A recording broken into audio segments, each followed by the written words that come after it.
Generative AI, it's not some far-off futuristic idea anymore. It's here. It's in our schools right now. And for teachers, that brings this huge mix of excitement and, let's be honest, a lot of uncertainty.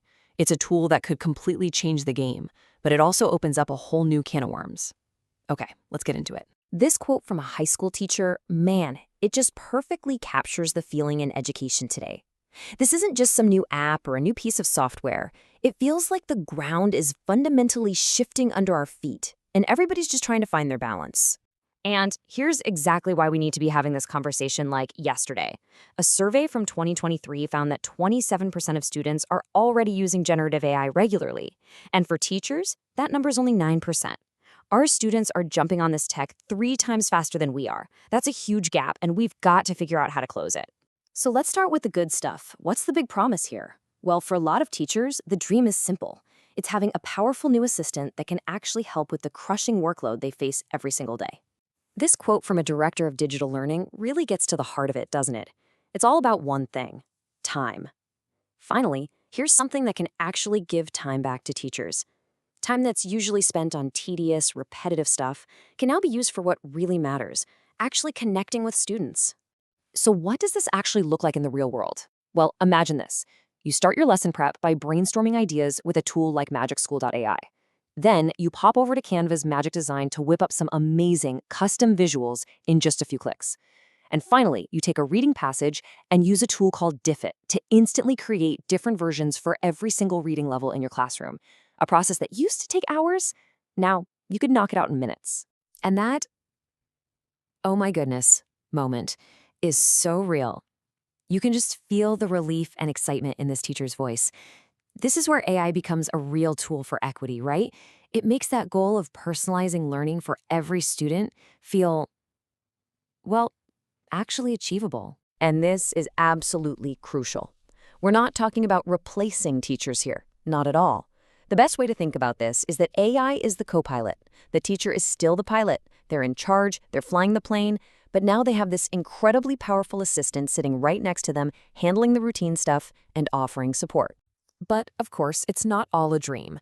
With any tech this powerful, we have to wake up and face the reality, which includes some really serious risks and worries that come with bringing AI into our classrooms. And the challenges are significant. You've got the obvious one everyone talks about first: cheating and plagiarism. But it goes so much deeper than that. We're talking about hidden biases baked into the code, serious questions about student data privacy, the fact that these tools can just make stuff up, and this looming fear that we might be eroding the very critical thinking skills we're trying to build. This question right here is the one we all need to be asking. When we talk about bias, this is it. These AIs learn from the internet, which means they learn from us, warts and all. They soak up all our existing human biases. So whose voice gets amplified? And maybe more importantly, whose voice gets silenced? And this isn't just a hypothetical problem. Here's a real example. A teacher asked an AI to write a simple love story. The default? A white, straight couple. So the teacher prompted it again, asking for a story about a Latino teenager. The AI's response was full of tired, problematic stereotypes. It's happening right now. And then there's this fear, the fear of over-reliance.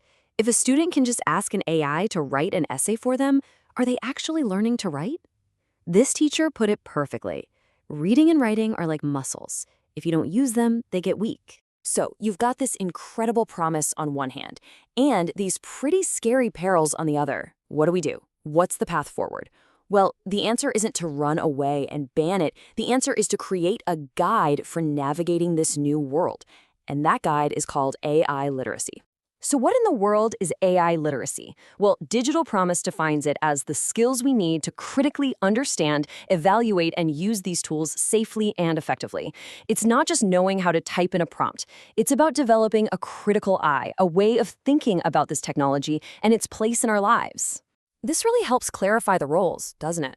AI is an absolute beast when it comes to processing information and executing commands. But the human role, that's all about understanding context and judgment. It's our job to know when to use the tool, why we're using it, and to evaluate whether the result is actually good and true and ethical. That's a job no machine can do. So how can we teach this? Well, you can think of it like a little mental checklist. We need our students to constantly be asking questions like, hey, Am I even talking to an AI right now? What does it actually mean for this thing to be intelligent? What is this tool really good at, and what is it terrible at? This gives us a roadmap for building these brand new essential skills. And really, it all comes down to this. This is the golden rule. No matter how smart or capable the tech gets, it has to serve human goals. The student, the teacher, the person. They always have to be at the center of the equation. Period. So if we agree to put humans at the center, where does that take us? Suddenly, the whole conversation changes. It's not just about a cool new gadget anymore. It's about the entire future of learning and what we really want our schools to be for. Look, trying to ban AI from schools at this point is like trying to ban the internet. The genie is out of the bottle. It's just not going to happen. So our real job, our real task, is to prepare students to live and work and thrive in a world where AI is absolutely everywhere. And this might be the most fascinating, mind-bending part of this whole story. As the machines get better and better at the machine stuff, calculating, processing, organizing data, it forces us humans to double down on the human stuff. Things like creativity, critical thinking, collaboration, empathy. In a weird way, AI's greatest gift might be that it's showing us what it truly means to be human. So that leaves us with this one big question to chew on. As AI gets better and better at handling information, what's our job? The role of the educator has to change.